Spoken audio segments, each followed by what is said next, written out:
Hey guys, Cdrama Invasion here and welcome back to a new video. It's time for the monthly review, which happens around like the third week of each month. But I think there might be like 2 review videos in January just because I've been watching so much dramas. And I prefer to have it in 2 separate videos rather than one big like 45-minute video. So yeah, let's talk about them. I won't go through too much of the synopsis, but I'll be giving my ratings, my thoughts, and feelings on them. Let's start with dramas that are on hold. And it's funny because at the end of like every one of these, I talk about my currently watching dramas, and for some reason, they all like end up being on hold and I don't finish them. But this is Love at Night, then Fall in Love, and Wisher.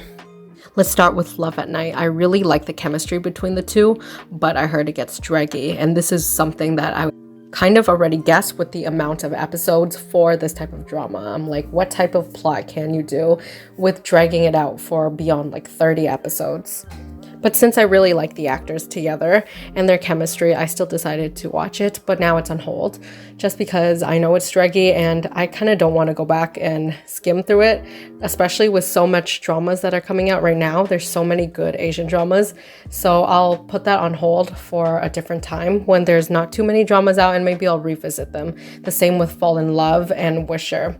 I like the actors, I like the premise, but after being really busy with other things in life, I just have no motivation to go back now after so much news that new dramas will be releasing. So let's go on to dramas and actually one movie that I completed during the past month or so. So the first one is the Yin-Yang Master Dream of Eternity. I finally had a chance to see it. It's been on my Netflix watch list forever, and for some reason I wasn't motivated to watch and start a new drama, but I did want to see Donglen and Mark Chow again. So I believe this is one of the highest rated movies on my drama list. And the thing with my drama list is sometimes it kind of ruins it for me with the overhypeness, and I don't really like to do that. So I kind of like to wait a couple months or even a year to go by before I watch it and kind of just enjoy it for myself and critically watch it on my own time. The good news is the acting is really good and the CGI is pretty good too.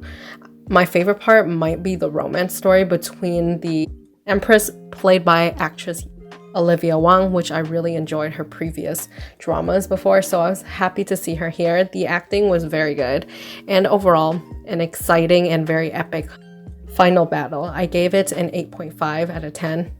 The next drama is Novoland Eclipse, a drama that I had a huge love-hate relationship with. So first off, I'm a huge Yang Mi stan. I really enjoy lots of her dramas, especially the costume ones. Legend of Fu Yao is probably my favorite. And I was super excited to watch this, especially since I also like the male lead, William Chan. But I feel like his dramas in the recent year hasn't been that good. So let's talk about this drama. First off, I really enjoyed the first like 15 to 17. I knew going in that it would be a slow burn romance, but I didn't expect it to be this slow. And was it just me, or the chemistry was lacking in a lot of scenes? And it was very one-sided, and I get it. And for me, that's probably the reason why I was a little bit annoyed with this drama, just because the chemistry was very stale on the male lead side. This is probably because he is like doing the ice cold type of character, and there were some scenes that were cute between them, but overall I thought it was way too slow. It could have been better if they gave more scenes to the third couple and it was more evenly divided. But I do think one of the best things about this drama is how complex the Emperor's character is. And for me, he actually stole the show and he became my favorite character just because I don't think there's been such a character that does the full like 360. For instance, you start off really hating this guy, cursing him, hating his guts. He treats women and people terribly, everyone around him, just because he's been through a lot and he's very miserable. So he kind of drags everyone to the pits of hell with him. But then slowly you find him amusing, and then he kind of grows on you to the point that during the final episode, he's one of the most impactful characters. And overall, when I think of Novoland Eclipse, I don't think of Yang Mi or William Chan. I'm more thinking about the Emperor and his consort. That whole storyline was very interesting. Seeing him losing someone that looks exactly like this new consort of his, and he's kind of bullying her, taking it out on her. And eventually she heals him and he becomes a better person. The bromance during the end, that was another good thing about this drama, but There were certain scenes where I feel like Shu Kai-chang just doesn't have too many of these character roles. They are rare in general, so I can't really blame him, but his acting was a little bit off. Like sometimes he looked a little bit cuckoo and kind of funny when he was doing these very passionate, emotional scenes, or when he was very angry. Like his facial expression was just out of control. And unfortunately that took me out of some scenes and I just started staring at his facial expressions and laughing. I really did enjoy the scenes where Haishu was sent to the winter battlefield during the first half, and I wish we got more of just her being really cool and fighting. This is definitely an angsty ride all the way through, and if you don't like misunderstandings or things going in circles, it was a little bit predictable with how she would react with things and how he would push her and she would like believe it, and then they would hate each other for like 10 episodes. That drove me a little bit crazy. And it was honestly a solid 6 out of 10 all the way through until I watched the final episode, and I bumped it up to a 7 right away just because the ending was so powerful and it's devastating, but hands down the best performances from all the actors. They were very solid and consistent in that episode, and this is why I kept on thinking if only they kept up this type of performance and intensity throughout the whole drama, they could have cut it down like 10 episodes and made it a lot better. It would have been like one of my favorite dramas ever. Overall, 7 out of 10, and let's move on to The King's Affection, which is one that I recently finished. This is available on Netflix, and it's a drama about a set of twins where the male counterpart is the crown prince. But he dies when he was very little, making the female lead carry the secret and pretend to be him all these years. First off, my favorite thing about this drama is definitely the concept and how they kind of reverse that trope of being the super masculine male lead. Instead, he's kind of more feminine and soft around his edges. He doesn't know much. He's a scholar here. Super smart and artistic. However, the female lead is the one that's doing all the harsh training, doing all the fighting, the hunting. And in many scenes, she's the one that's initiating the kisses and things like that. So it's very interesting to watch. I thought the costumes were beautiful, and my favorite side character out of the whole reverse harem trope and the love square, I guess, was the female consort played by DS Chae-young. She was just adorable, and their relationship was so wholesome. And hopefully after this drama, she'll land bigger drama roles.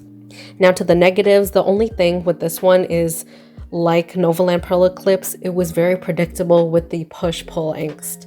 Like one person pushes the other one away, and then the other person, they believe it, so they stay away for a couple of episodes, and then they make up again, then they break up again.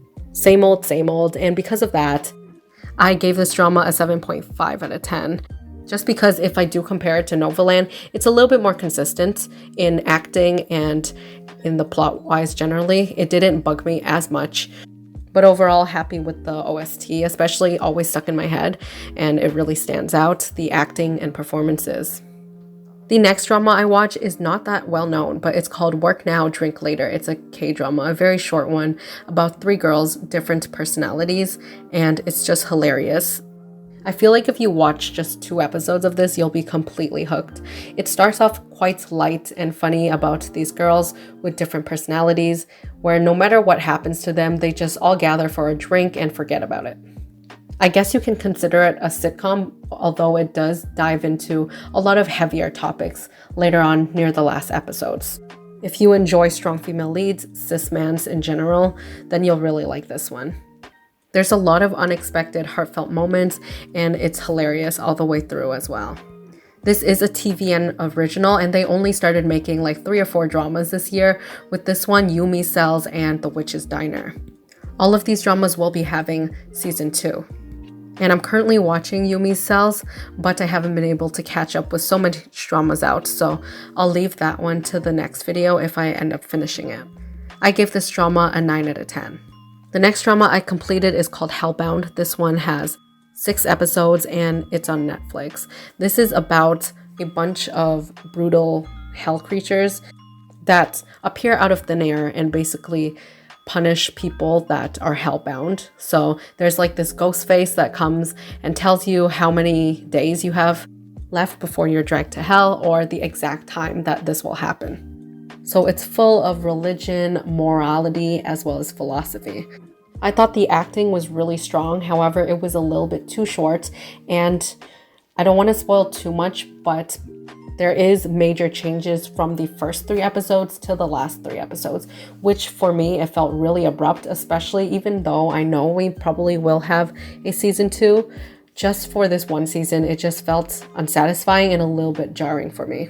So they basically replace all the main characters in the first 3 episodes and go on to a different story afterwards. And because of that, I end up giving this one a 7 out of 10. Another low-key drama that I watch is called Hometown. This was hands down the scariest drama I've ever watched in like 14, 15 years whenever I started watching dramas. And honestly, this was because it's not a supernatural thing and it's more psychological and hypnosis based. And it's set in a small town and it's super intense. It starts off with this guy who everyone knows is like a murderer in this town and he's stuck in jail. And the female lead is actually his sister. So one day her niece goes missing and this is how it all starts. There's cults in this, there's like very trippy hallucinations and stuff, and this is why I was really invested into it. But because of this grand setup where this guy was basically doing hypnosis on everyone, I thought that the last few episodes were very hard to watch just because it was super confusing and they really tried to do this in a creative way. Instead of telling you the story in a linear perspective, you would have flashbacks, you would have different characters add to the story, and you would see their hallucinations and you would guess, like, are they under the hypnosis? Are they not? And because of this, it was so hard to piece the whole story together. Even though you have some answers, by the end of the story, I still had a lot of other questions. And it was just overall very confusing in some moments. So I give this a 6.5 out of 10. I also watched 3 Thai dramas. The first one is called Praomook, and this is a story about a girl and a guy in a revenge contract marriage relationship. The reason why I started watching this is because I've been watching like edits and OSTs of this on YouTube, and so many fans have been obsessed with this couple, so there's so many edits online and I kind of got addicted to that, which is why I decided, why not? But the first thing that I noticed when I went back to this Thai drama was how ridiculously long these episodes are, and it's bad because you really feel it every single episode, including the first episode. So it's around 1 hour and 40 minutes per episode. And because of this, it's just very draggy and repetitive. I kind of knew going in that this will be more of a melodrama, but overall, it was just not enjoyable. And I thought the male lead was just terrible to the female lead, and I didn't get the appeal at all. I thought the second couple, the other male lead, deserves better. And even though on screen everyone looks beautiful together, the actors is right, and even the cinematography is quite good too. They even went to Korea to film this. So it's quite unfortunate, because clearly the scriptwriters had no idea what they were doing. It was just a push-pull story, and it was really ridiculous at some point. I gave this drama a 5.5 out of 10. The last 2 dramas are BLs. So the first one is Theory of Love, and I've been also seeing edits of this and people talking about the real-life actors, Off and Gun, who are quite close. So because of this, I went in expecting a lot from it. But it might be one of the worst BL dramas or dramas in general that I've ever watched. I had the same problem with Praomook, where I thought the main lead deserves so much better, and I hated the male lead, Kai, for hurting third, and it was honestly very sad and depressing all the way through, especially because the male lead is someone who has 3 years of unrequited love for Kai, who is one of his best friends and also his roommate. This makes things a lot more complicated. And Kai is the definition of your typical jockey playboy. And he's very inconsiderate at so many times. I really wanted to slap him just because in general, he kind of used his friend to do things like spend hundreds of dollars and hours waiting in line for a Blackpink concert for his crush to go with someone else. So I thought this drama is like, 10 episodes, 12 episodes long. So it'll probably take around 4 to 5 episodes max until the male lead starts to feel bad, right? And redeems himself. But I was wrong. He was literally a jerk until episode 10. And the male lead was still in love with him all the time until this last 2 episodes where he decides that no, I'm over this guy, and this is when obviously Kai starts falling for a third. Therefore, I was very frustrated and annoyed with this drama, but the one thing that I'm super happy about is the acting. The acting is really good. It's just the script really annoyed me. And 10 out of 10 for the poster designs because they're film students, and it's just genius that they were remaking popular romance films since they're film majors. But all the negativity aside, I still wanted to watch this and to see how they'll redeem themselves, and he actually kind of did, but it was too late for me. So I gave this a 6 out of 10. Last drama, probably my favorite drama and favorite BL of all time. I just had a feeling that I would like this, but I kept on putting it off for some reason. But it stars Singto and let me know if that's how you pronounce their names, but I had a feeling that I would like this just because the actors are so good and I've seen them in other projects before. This is a mystery supernatural romance that is just so wholesome all the way through. And if you have never watched a BL before but you're kind of interested, this is the one and only drama that I would recommend for like beginners. I feel like there's not too much BL aspects in general. There's not too much romance until the very end. And this is about a ghost story and a normal kid that can see ghosts. The story definitely does get more complicated, but overall, they made it in a way that it felt really wholesome and genuinely beautiful just because you see how nice these characters are and how much they've been through. Also, the comedy is just gold since there's so many episodes where you have the male lead just talking to Air and his best friends and normal people reacting, but he doesn't care. And also, one of the best things about Thai dramas in general, not just BLs, is just the friend group is so wholesome and funny, and they just genuinely support the characters through and through. Even when they're staring at Air, talking to Air, and flirting with Air. And that's it for this video. I'm kind of happy I did decide to split it up instead of talking about Lie to Love and the other dramas. This is probably the longest video I have on my channel. But if you want a sneak peek on what I'm currently watching, hopefully I'll keep on watching them. And I probably will, but the first one is Who is the Murder with Zhao Liying and Dong Zijian. Probably one of my favorite dramas this year. We also have Luoyang, another favorite of the year, and Swords No Stride. So all three are really, really good. I'm trying to catch up to The Psychologist with Yang Zi and Jing Boran. That one is very interesting and different. Lie to Love, as I mentioned, as well as To Fly With You. I'm also watching some K-dramas here and there, especially the currently airing ones. So we'll talk about that in the next month's reviews, and I'll see you guys in the next video. Bye.